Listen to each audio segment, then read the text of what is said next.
yung gagawin natin mga par, yung base ng yung baso-baso kung tawagin namin, yung pinaka inuupuan niya. Kasi yun yung hindi natin na i-vlog eh. Yung ano na yun, part na yun. Papakita ko.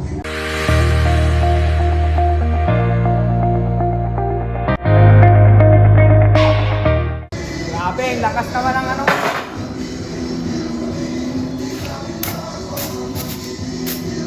Hindi na pwedeng hinaan yan. Hindi na tayo magkarinigan nito mga par. Disco yung kabila.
Full weld na natin to.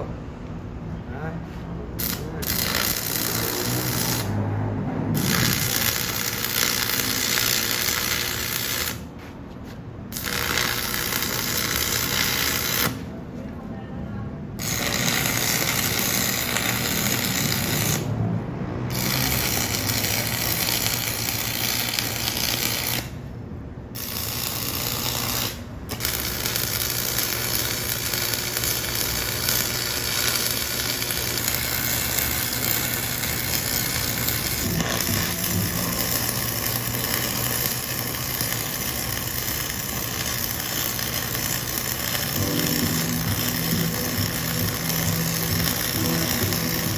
Par, na full weld na natin. Yan. Full weld na natin, kabilaan. Ngayon, kakatingin na natin yan.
Yan, ayan na yan mga par.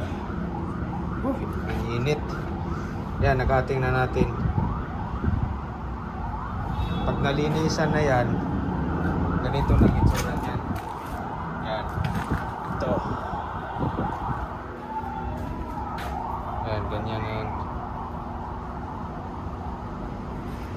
Ngayon, papaliwanag ko kung bakit may ganito na guide. Akong ginawa kasi. Papansin nyo, yan. Pag kinating kasi yan, bumabaluktot yan. So, siyempre, masusure na tayo sa butas dito. Yan. Masusure na tayo sa butas ang dilim. So, kaya kailangan meron siyang guide para pag welding, hindi siya lulundo. Yan, tingnan. Tuwid yan, straight. Ay, pambihira na ito. Para makita nyo, yan. Yan, ibig ko sabihin. Dapat straight yan. Kasi pag bumingkong yan, bumaluktot, syempre, iiksi na. Kaya hindi na to papasok sa butas. Yan, itong mga tornilyuhan. Dito kasi nakakabit yan, di ba? So pag bumaluktot to, hindi na masushoot yan yung butas nito. Dito si lalim yan, no? So ganun yun, kaya gumawa ako ng ganyan. Kisa naman magpinupupuk ako dyan para tumuwid. Ito pa pala idadagdag ko lang. Kung bakit kailangan pang katingan, matrabaho naman eh, di ba? Itong lapad. Yan. Itong lapad na to na 1 in 1/2. Wait lang. Tama ba? Kalimutan ko yung mga sukat. 1 in 1/2 angle flat bar by 8. Bakit merong yan, may mga ano siya, di ba? Pwede naman sana diretso para makaminus tayo sa trabaho. So ganito kasi yun. Ito kasi pag nasa ilalim na kasi ito, may baso-baso na dito nakaupo. Pag naikabit na, siyempre tithaya na yan. Pupundo dito yung mga halo. So masyado siyang malapad sa madaling sabi. Kaya kailangan katingan para hindi magpundo yung halo dito. Yan. Katulad halimbawa niyan mga par, di ba? Nandiyan na siya, nakakabit na. So, uhulog yung halo dito, bababa. Pag masyadong malapad to sila, ito, may tendency na sa gabal. Pupundo yung halo dito, mas malapad, mas sa gabal siya sa ano, pupundo yung halo. Kaya, mga ngawawa yung operator, kakasundot. Kaya kailangang tapyasan. Ganun talagang proseso, dati magagawa dyan.